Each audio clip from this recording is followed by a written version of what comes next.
तो अब हम बात करेंगे प्लानिंग प्रोसेस की। It is the most important question from the chapter apart from limitations. तो what is the process of planning? हम प्लानिंग जब करते हैं तो हम कौन कौन से स्टेप को फॉलो करते हैं? ठीक है, तो सबसे पहली बात क्या है, when we are deciding something then we have to have something in mind. जब हम कुछ प्लानिंग कर रहे हैं तो हम प्लानिंग क्यों कर रहे हैं, तो ऑब्जेक्टिव तो होगा। तो thus setting objective is the first function या first step in planning process. कि हम जो करने जा रहे हैं वो क्यों करने जा रहे हैं। बिजनेस का ऑब्जेक्टिव बताया था मैंने आपको, तीन होते हैं, है ना। Economic objective, profit, survival, growth. Second था आपका social objectives, providing good quality product, low price product, है ना, helping society, not doing pollution. ये थे हमारे सोशल ऑब्जेक्टिव। और थर्ड ऑब्जेक्टिव था हमारा personal objective. When the employ is working in the organization, जो आपके काम करने एम्प्लॉय आ रहा है, you have to give him some freedom, you have to give him some training, you have to develop him. तो वो क्या थे आपके पर्सनल ऑब्जेक्टिव थे। जो आप प्लानिंग करने जा रहे हैं, हम प्लानिंग हर चीज़ की करते हैं, तो हम देखना है कि हमें कौन सा ऑब्जेक्टिव माइंड में रखना है और हम किसके लिए प्लानिंग कर रहे हैं। ठीक है, सामने लिखा हुआ है आपके objective specify what the organization wants to achieve. जो उद्देश्य होते हैं वो ये बताते हैं कि ऑर्गेनाइजेशन क्या चाहती है, क्या प्राप्त करना चाहती है।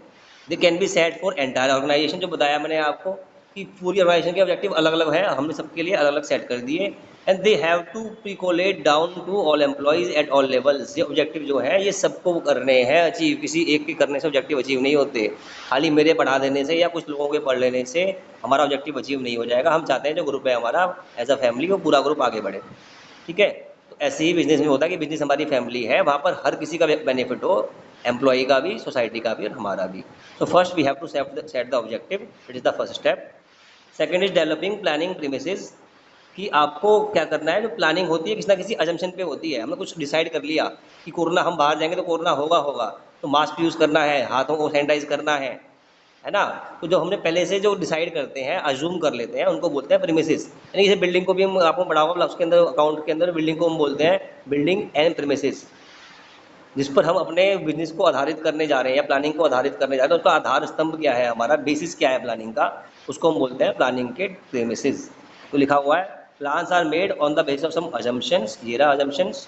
These assumptions provide the basis, जो मैंने आपको बताया, ये प्लानिंग का बेस कहलाते हैं। ठीक है, कि हम बाहर जाएंगे तो कोरोना होगा होगा, ये हमने अज्यूम कर लिया। अब उसको अज्यूम करके जो हम एक्टिविटी कर रहे हैं, मास्क लगा रहे हैं, सैनिटाइजिंग कर रहे हैं, ये सारे क्या है, हमारे प्लानिंग के स्टेप हैं, है ना। तो सेकंड स्टेप क्या है आपका, developing planning premises. Now we are moving to third step, identifying alternative course of action. जब भी हम प्लानिंग करते हैं या कुछ भी हम काम करते हैं, तो हमें उसको करने के बहुत सारे रास्ते होते हैं। There are so many ways of doing a single thing.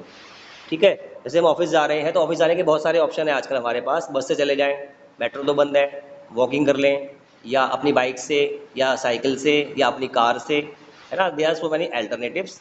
तो you have to decide the best alternative according to your capability, your time, your cost. हम टाइम, कॉस्ट, अपने रिसोर्सेज को ध्यान में रखते हुए अपने लिए बेस्ट चुनते हैं। जो हमारे लिए बेस्ट है जरूरी नहीं किसी और के लिए बेस्ट हो। We have to choose what is the best according to our self, our resources, our time, our planning, our abilities. तो हम क्या करेंगे, बहुत सारे कोर्स ऑफ एक्शन को पहले आइडेंटिफाई करेंगे और उसके बाद उसको इवेल्युएट करेंगे। तो पहला थर्ड स्टेप था आपका आइडेंटिफाइंग अल्टरनेटिव या अल्टरनेटिव कोर्स ऑफ एक्शंस। जैसे कि यहाँ लिखा हुआ है, यहाँ पे manager makes a list of alternative. आप एक लिस्ट बना देंगे, जैसे हमने बताया कि ऑफिस जाने के लिए कार से, साइकिल से, वॉकिंग करके, बस से, कैसे आपको जाना है। तो ये, और उस सब में क्या क्या इन्वॉल्व होगा, है ना।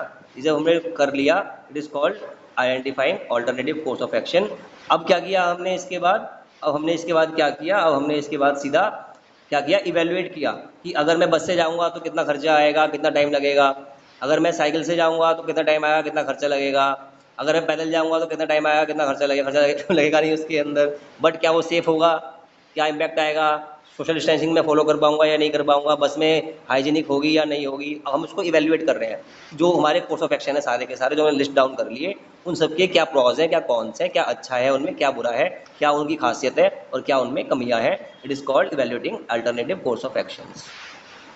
नेक्स्ट आ गया हमारा सिलेक्टिंग द बेस्ट अल्टरनेटिव। जो आपको अपने हिसाब से, मैंने बताया कि आपके रिसोर्सेज के हिसाब से, आपकी पोजीशन के हिसाब से, आपके बिहेवियर के हिसाब से, आपके स्टैंडर्ड के हिसाब से, या आपकी पर्सनैलिटी के हिसाब से, आपके जो पास जो टाइम है उसके हिसाब से, आपका जो खर्चा मनी है उसके हिसाब से आपको डिसाइड करना है which is the best alternative for you. कि आपके लिए क्या अच्छा रहेगा, बस से जाना, गाड़ी से जाना, या वॉक करके जाना। तो आपको अपने जो रिसोर्सेज हैं, जो अपने एडवांटेजेस हैं, उसको इन सबके एडवांटेज और लिमिटेशन से मैच करना है और फिर अपने अकॉर्डिंग बेस्ट चुनना है। और जो आपके लिए बेस्ट है, ज़रूरी नहीं हो सबके लिए बेस्ट हो। मैंने जूम ऐप को सिलेक्ट किया क्योंकि मुझे लगा बेस्ट ये है। किसी को टीम ऐप अच्छी लग रही है, किसी को मीट ऐप अच्छी लग रही है, but I have decided I will use Zoom because according to me it is the best alternative, है ना। तो आपको सिलेक्ट करना है बेस्ट अल्टरनेटिव। और फिर स्टेप क्या है आपका, इम्प्लीमेंटिंग द प्लान। जो आपने डिसाइड कर लिया कि मुझे ये काम करना है, मुझे बस से जाना है, तो घर से बाहर निकलिए और बस को का वेट कीजिए, बस आए तो बस को आप कैच कीजिए, टिकट लीजिए और अपने ऑफिस पहुंच जाइए। ये है इम्प्लीमेंटिंग द प्लान। जो आपने सोचा था उसको आपने इम्प्लीमेंट कर दिया। अब लास्ट है हमारा फॉलो अप एक्शन। अब हमने क्या किया, हम ऑफिस पहुंच गए। अब हमें देखना है क्या हमें जो डिसाइड किया था बस से जाना, क्या वो सूटेबल था, क्या हमें कोई वो तो नहीं हुआ, इन्फेक्शन तो नहीं हुआ, हम सेफ हैं, खर्चा ज़्यादा तो नहीं आया, हम टाइम से पहुंच गए, लेट तो नहीं हुए। It is called follow up action. कि जो आपने जो प्लान बनाया था उसको जो आपने इम्प्लीमेंट किया, तो उसके बाद क्या आप सफल रहे। अगर कुछ कमियां थी तो नेक्स्ट टाइम उनको हम इन्हीं कमियों को देखते हुए अपने प्लान को रिवाइज करेंगे और प्लान को दोबारा बनाएंगे और फिर से हम काम हो जाएंगे सेटिंग ऑब्जेक्टिव पे।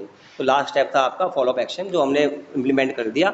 उसका जो प्रॉस कॉन्स चेक किए और क्या बेनिफिट हुआ, क्या लॉस हुआ, वो देख के अगली बार दोबारा जब प्लानिंग करेंगे उसे ध्यान रखेंगे। Thank you very much.